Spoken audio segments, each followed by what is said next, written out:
Hi, in this week's video we're going to be comparing the NordicTrack S22i with the Peloton Bike Plus. We're going to be looking at the build quality of the two, how they look, the tablet and the software, also really importantly how they ride. In addition to that, the class and the music quality, and we'll compare the 3-year cost of owning one of these because there is quite a difference between the two. You know when you're watching a sporting event and then one side is just getting hammered. I mean really hammered. And you start thinking this is just a little bit too one-sided. But then the other side, the side that's getting hammered, becomes like the underdog and starts fighting back. And then you start rooting for the underdog. And then the underdog sometimes actually wins. Anyway, let's get cracking. Let's start with build quality. The NordicTrack's a lot wobblier than the Peloton. So with both of these bikes, I've had small issues. With the Pelotons I've had a problem with the power brick. It was making a noise, which was replaced. I've also had a problem with the bottom bracket on this ride, which I think was a manufacturing error straight out of the factory because it happened on the first or second ride and was fixed by Peloton. With this bike, I had to do a factory reset when it arrived because there was like a software issue, a firmware issue. And I also had a knocking sound from the bottom bracket when pedaling, but it turned out it wasn't a bottom bracket, it was actually coming from the seat, and every revolution, the seat would knock, which I resolved with some grease. The 3 years with Pelotons, I would say these on the whole are really reliable machines. After 3 months with the NordicTrack, after the initial setup I had to do with it, it's been rock solid. Interestingly, and I'd like to know what it's like where you are, in the UK, the Trustpilot scores for the Peloton Bike Plus are 4.6 out of 5. The Trustpilot scores for the S22i are 3.3 out of 5. I'm not sure if that's down to the fact that the NordicTracks are less reliable than the Pelotons. I suspect they might be, but I don't know. I think it might be down to the fact that when the Pelotons break, Peloton are quite proactive, or at least more proactive in getting them repaired, whereas a lot of the reviews I've read on NordicTrack suggest that if you have a problem with the NordicTrack are a lot slower. The customer service isn't quite as good. Personally, I think the Peloton Bike Plus is the best looking connected home fitness bike out there. I think they've worked really hard on the design. It just looks sleek, really. It's a fantastic looking bike. If you look, there's 2 words on the Peloton. The word Peloton, and there's a safety sticker down on the pedal there. And when it comes to the NordicTrack, I think I've read books with less writing. There's just stickers all over the place on this bike. It does look good though, not as good as a Peloton, but I do quite like the chunky look of this one. It does say NordicTrack, there's a safety sticker there, but a lot of these stickers just seem to be sales patter. So it talks about what the bike can do here, you've got more at the back here, more of the same stuff. All well and good for a showroom, but I just don't want this much writing on a bike. Some of it's a bit misleading, so that very clearly says commercial studio cycle, but let's look at one of these stickers down here. Can you read that? For consumer use only. You look at the handlebars and tablet on the Peloton, it's just nice and minimalist. On the back here, you can't see one screw. It's just, they've done a really good job here. The NordicTrack is a lot busier, but you have got this useful platform here, which I do use a lot. I've also put a phone holder on there. The fan is really useful. So when you're riding, you can have this on several settings or auto, and it is a really powerful fan, which the Peloton doesn't have. But when you get around the back here, it's just a lot more, I don't know what the word is, brutalist in its design. On the Peloton, you can't see one single screw hole. You can see them all here.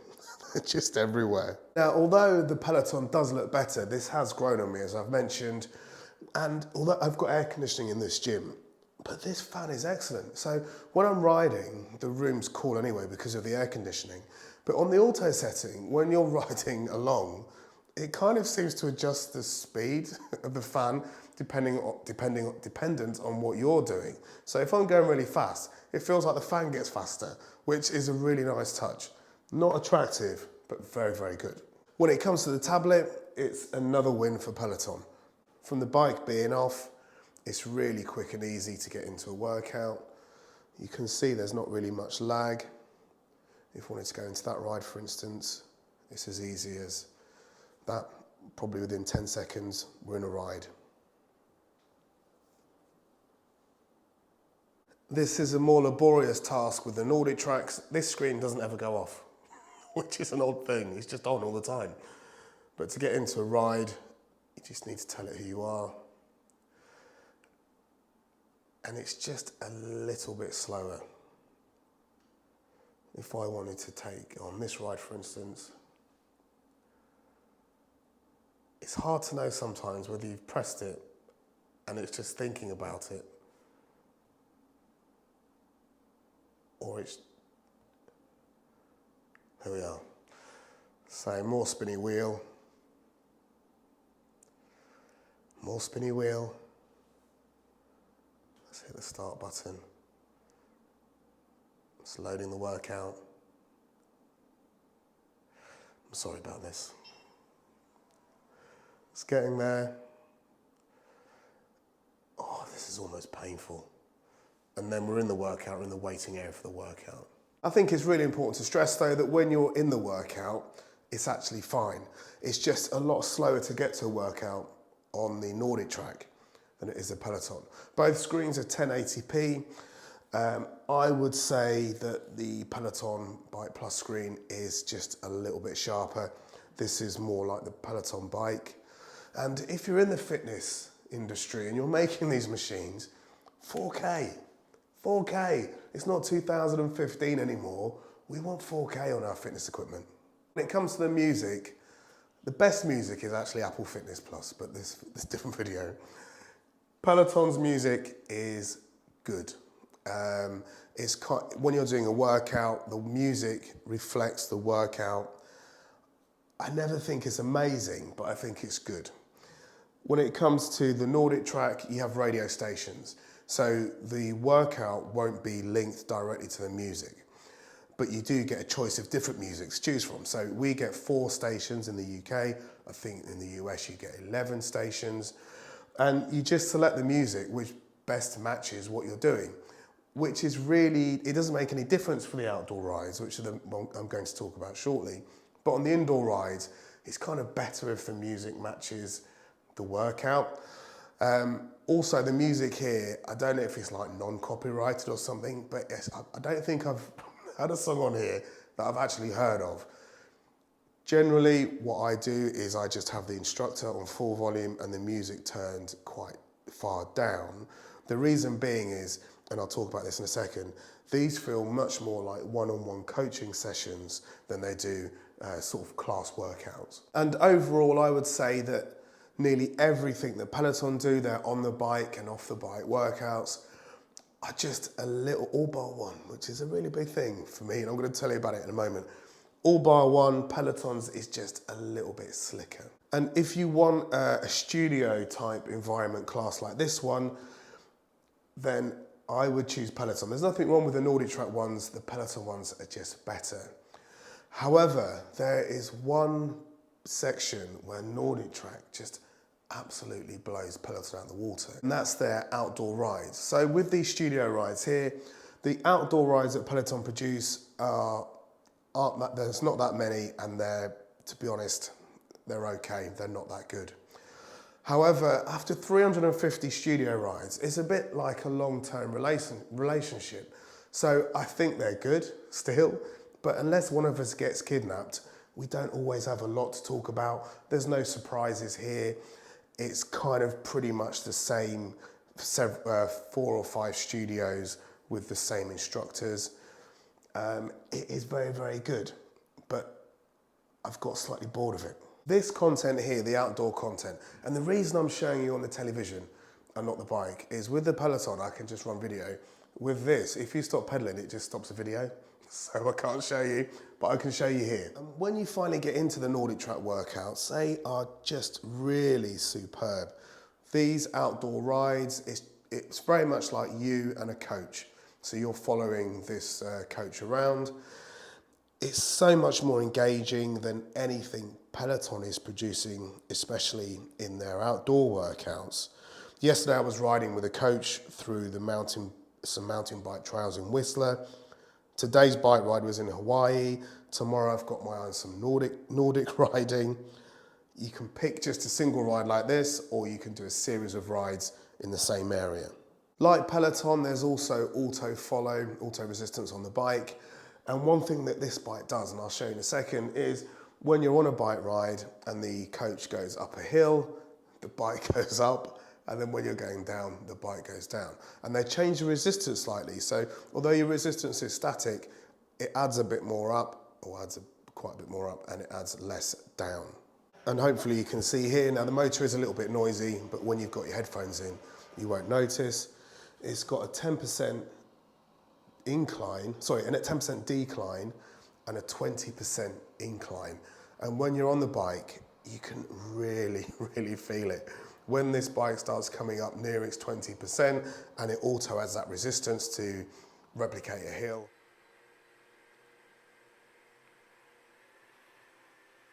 When it hits this 20% incline, it is tough cycling. I don't know whose idea it was to come up with this or how hard it is to implement, but it's hands down the best feature of any indoor spin bike I've ever ridden. Hands down, head and shoulders above any other feature on any other bike I've used. And when it comes to how they feel as bikes to ride, now this will be all down to your own personal preference, but the NordicTrack feels a little bit better. So I was very, very happy with the Peloton Bike Plus. I think this is an amazing bike, and I didn't think I would ride a bike that felt better than this. This is slightly better, and part of the reason is the pedals seem to be very slightly closer together, and it makes it feel more like an outside a road bike than a studio bike, which this feels like. The difference is really subtle, so I would never base your buying decision on that, but this is a slightly better ride, in my opinion, than the Peloton Bike Plus. So when it comes to pricing, there's not a lot of difference between the price of the bikes. So today, this bike is £2,000 with 30 days free iFit membership. Don't sign up for the iFit membership. I will tell you how to get it a lot cheaper in a moment. So this is £2,000. This is £2,500. When this video gets released, I suspect these bikes will be about the same price, if not the same price. NordicTrack, historically, are a bit more dynamic with their pricing. They seem to have a lot more offers. Lately, so with Peloton. 1 minute they're cheap, 1 minute they're expensive, then they're cheap again. Then they're changing the subscription price, or they might be, who knows. For the sake of future-proofing this video, let's assume that these bikes are both the same price. So they're both the same price to buy. The difference then comes with the price of the subscription. So with Peloton, this is $39 a month currently, which works out to be $468 a year. So over 3 years, that's $1,500. With this bike, because I'm the only person that rides it, I was able to get a single person's iFit membership from Amazon, not from iFit. I wouldn't bother getting it from the NordicTrack website. This is from Amazon, a legitimate online membership for $104 a year. So that's $468 versus $104. 3 years of this is cheaper than 1 year of this. If you want the family membership, it's a little bit more expensive, but it's still about a third, if not more, cheaper than the Peloton membership. So the cost of ownership over 3 years is a little bit difficult because I can't factor in the cost of the bikes at the moment, but the membership cost with iFit is substantially cheaper than it is with Peloton, providing you don't get it when you buy the bike. So what I'll do in the description is I'll link to, if you want to buy a Peloton, just go to the Peloton website. They'll sort your bike out and they'll sort your membership out.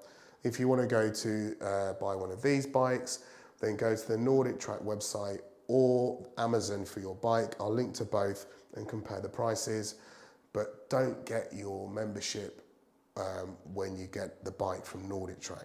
In conclusion, what I really thought was going to be a drubbing. I thought the Peloton bike would destroy this bike. And it took me a long time to get one because I didn't want to buy one. But it's horses for courses.